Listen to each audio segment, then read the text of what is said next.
We're going to continue on with doing the read and returning variables. As you can see from last time, we were able to do a read and we were able to list the fields that we read, but we couldn't get them back. We had to somehow get them back to the program to process them. As you can see in this program, I've added a call to a new subprogram or a new class called working storage hold equals new working storage. And I use the word working storage. It doesn't matter what you call this. I just use working storage because this is aimed towards COBOL programmers that I work with.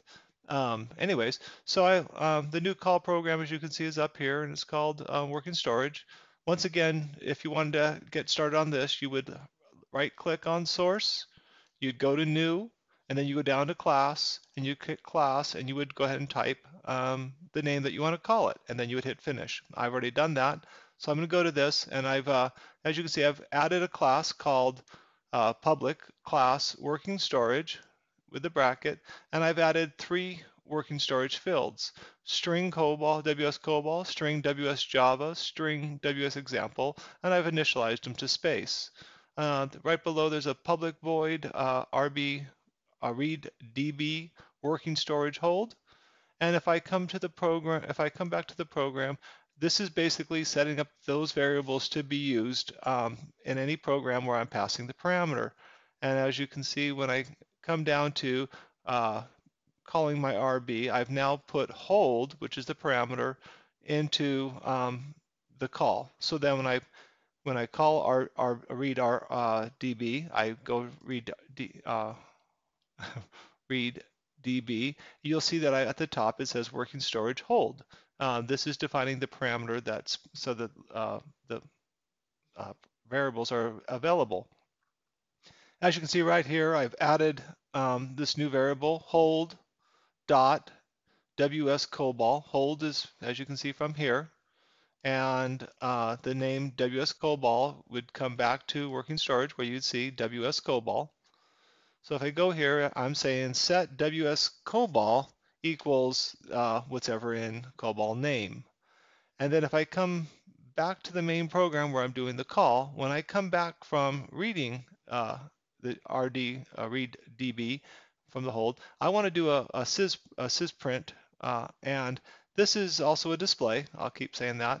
And it says I want to do a display down here in the console. It's going to say read return space concatenate with a plus sign hold WS COBOL, which is the variable name that we want to be able to access. So if I come over here and I do my right click on the program LSN3 and I do run as and I do Java application, boom, we get the screen that we got before.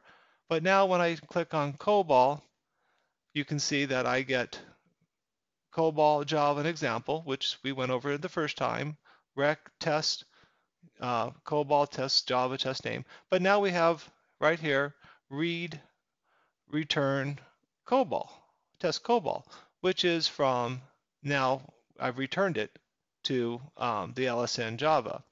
So if I went back here and I wanted to get rid of all these because they're not doing me any good if I'm not able to use them. So I'm going to clean this program up real quick, and I am going to go ahead and just go ahead and say hold dot ws java and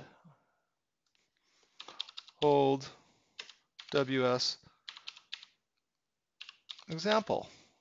And as you can see, whoops, I forgot the period. So, and Java is real good about telling you when you made an error. You'll see a lot of red lines, and apparently I did not say example. I'll just, that's because I put a W instead of the E. So now if I come back, it should say that it's fine. I'm going to clean this up a little bit by just doing an adjustment. And I want to get, now Java will, like I said, will show you red when you've made a mistake and there's an error, and it will try to indent and various things for you to keep the program up and running. Well, I'm going to go back to the program, and I'm going to concatenate. I'll just go ahead and concatenate to these to the end by adding the plus sign, and concatenate. And I'll put a space so that we have space in between the fields. And I'm going to go ahead and grab a whole example. Whoops. Come back over here, and I'll go ahead and paste that in with a Control V. So now when I do COBOL, I should be able to return back the 3 fields that I read. So I'm going to go ahead and do a right click on the program. I'm going to do Run As, a Java application, run it. And of course we get our panel that we just created, and we're going to click on COBOL, and I should get the 3.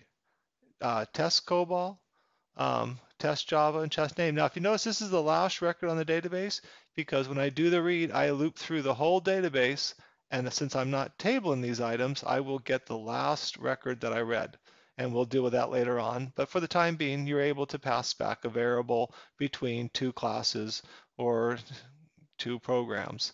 So that's the test for today, or example for today. I will work on the next one soon. Talk to you later.